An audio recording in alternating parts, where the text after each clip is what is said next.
Tu te sens parfois dépassé par tes finances. Comme si ton argent disparaissait sans même que tu comprennes pourquoi. Alors oui, tu veux économiser, mais à chaque fois tu te demandes où est passé ton argent. Alors si tu te reconnais là-dedans, t'inquiète pas, tu es loin d'être le seul dans cette situation. Mais aujourd'hui, on va avoir une approche totalement différente, le minimalisme. Et non, je ne te parle pas de vivre dans un appartement vide.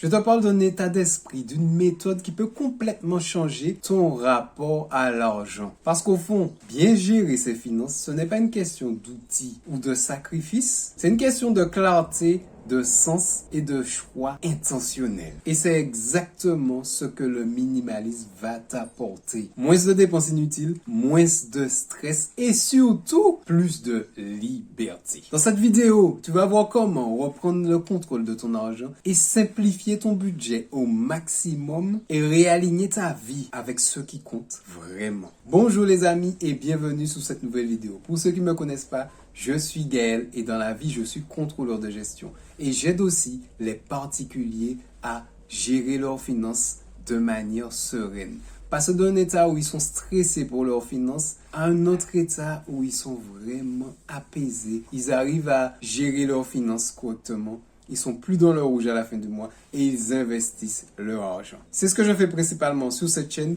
Si tu souhaites recevoir plus de vidéos de ce type, n'hésite pas à t'abonner, à partager cette vidéo si tu sais que ça peut aider quelqu'un dans ton entourage. Et pense aussi à consulter les liens dans la description de la vidéo. Je t'ai mis tous les outils que j'utilise pour gérer mes finances et aussi pour investir mon argent. Passons au sujet de la vidéo du jour, le minimalisme. Depuis qu'on est petit, on nous apprend que pour être heureux, il suffit d'avoir plus de vêtements, plus d'objets, plus de tout. Et si tu n'achètes pas, tu rates quelque chose. Tu es en retard. Tu es en retard sur la mode, tu es en retard sur la trend, sur le dernier objet à la mode. Tu es en retard. Mais pose-toi aujourd'hui cette question simple. Est-ce que le dernier objet que tu as acheté t'a rendu heureux? Et si oui, combien de temps cet effet-là a duré? La vérité, c'est que la plupart des objets qu'on achète nous procure un petit shoot de plaisir. Mais ce plaisir-là, il est temporaire. Et scientifiquement, on appelle ça un shoot de dopamine.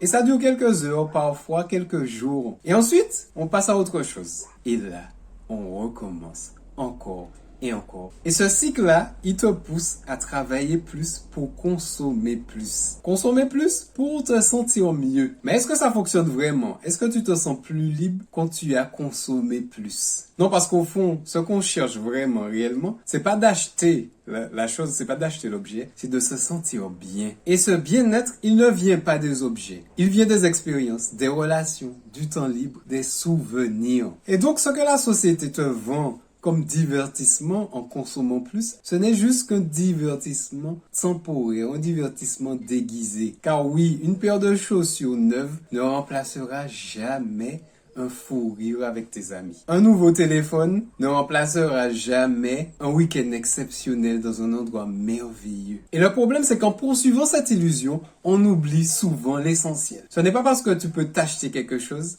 que cela t'apporte quelque chose de précieux. Le minimalisme, justement, t'aide à sortir de cette logique. Et il t'invite aussi à te poser les bonnes questions. Est-ce que j'achète parce que j'en ai besoin ou encore parce qu'on m'a convaincu que j'en ai besoin? Est-ce que je pourrais être plus heureux avec moins?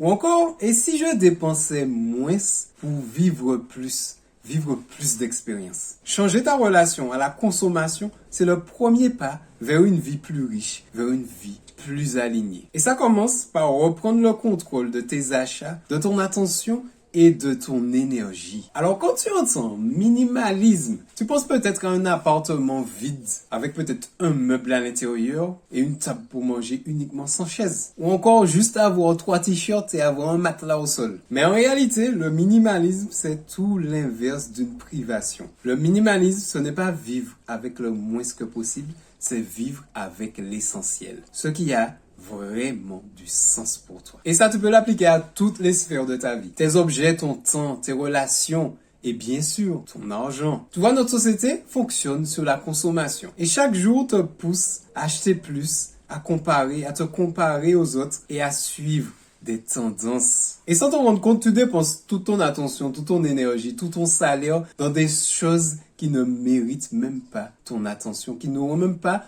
un effet bonheur sur toi durablement. Et donc le minimalisme, lui, il casse ce schéma. Il t'aide à te poser une question fondamentale. Est-ce que cette dépense m'aide à construire la vie que je veux vraiment? Et c'est là que tout change quand tu ne dépenses plus pour combler un vide. Tu dépenses pour ce qui compte vraiment, pour ce qui va t'améliorer, qui va améliorer ta vie, qui va améliorer ton futur. Et tu verras que moins tu possèdes, plus tu respires. Moins tu remplis ton espace et ton agenda, plus tu gagnes en clarté. Et financièrement, c'est un déclic parce qu'au lieu de courir après plus d'argent, tu apprends à l'utiliser de manière plus efficace. Avec moins d'achats impulsifs sous le coup de l'émotion et moins de gaspillage. Et surtout, tu auras plus de ressources pour les projets qui comptent vraiment pour ta vie. Car oui, le minimalisme, ce n'est pas une mode, c'est un levier pour reprendre le contrôle de ta vie. Voyons maintenant comment créer un budget minimaliste, simple mais puissant. Car soyons honnêtes, la plupart des gens ont horreur d'entendre ce mot, budget. Ils détestent faire un budget. Et souvent, c'est parce que parfois, les méthodes qu'on leur propose sont souvent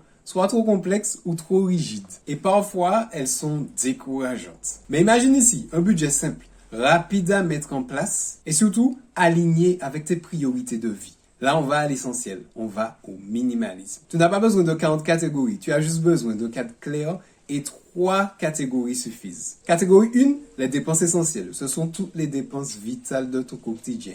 Donc, loyer, électricité, eau, assurance, crédit de maison, etc. Les dépenses obligatoires et essentielles à ta vie, à ton cadre de vie. Catégorie 2, l'épargne et l'investissement. C'est l'argent que tu mets de côté pour ton avenir. Donc, épargne de sécurité, épargne pour investir en immobilier, épargne pour ensuite investir cet argent-là dans un projet qui te tient à cœur. C'est à toi de décider, encore une fois, et c'est là que tu construis ta propre liberté. Troisième catégorie, les dépenses plaisir. C'est un poste, je crois que c'est le poste peut-être le plus important au final, car en vrai, on vit tous les jours pour aussi se faire plaisir.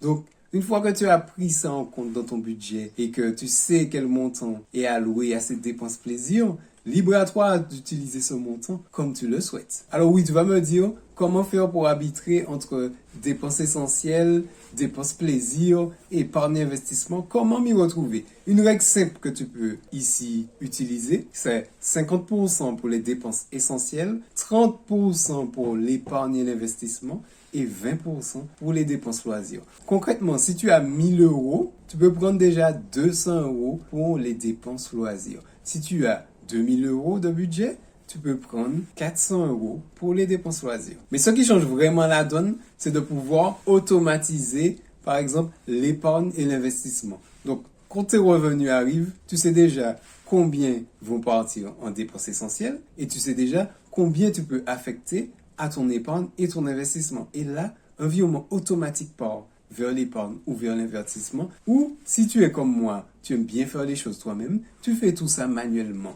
Mais ça, il faut aimer faire ces choses-là. Alors, tu veux savoir maintenant, qu'est-ce qui win ton budget au quotidien? Ce sont souvent ces petits achats-là, ces petits achats impulsifs qu'on fait vraiment sur un coup de tête, qu'on n'a pas prévu et qui vont pas dans le sens de nos objectifs. Et oui, ce petit truc-là que tu achètes juste pour te faire plaisir et qui finit rapidement dans un tiroir oublié parce que tu ne vas même pas l'utiliser un jour ou deux. Et pourtant, ces petits achats accumulés-là représentent parfois des centaines, voire des milliers d'euros en cumulé. Et la solution ici, c'est pas de plus rien acheter, mais c'est d'acheter avec conscience. Achète moins, mais achète mieux. Plutôt que d'acheter par exemple 10 t-shirts bon marché qui au bout de 3-4 lavages ont déjà perdu leur couleur ou vont avoir des petits trous, vous voyez, et tout. Autant acheter 3 ou 4 bons t-shirts qui te reviennent plus cher, mais qui vont te durer 1 an, 2 ans, 3 ans.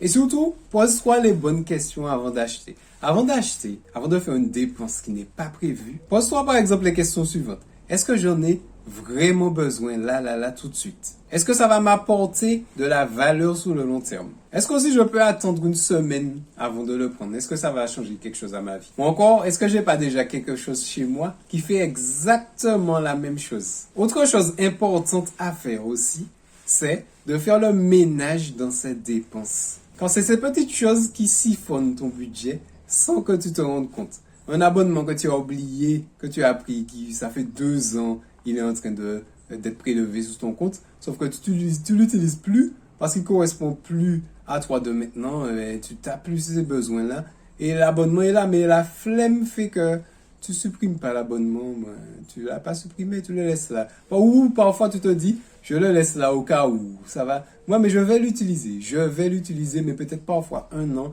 2 ans sont passés. Alors pour 2026, passe à l'action tout de suite. Fais le tri dans toutes tes charges qui passent sur ton compte et regarde quel abonnement tu utilises une fois dans l'année ou jamais.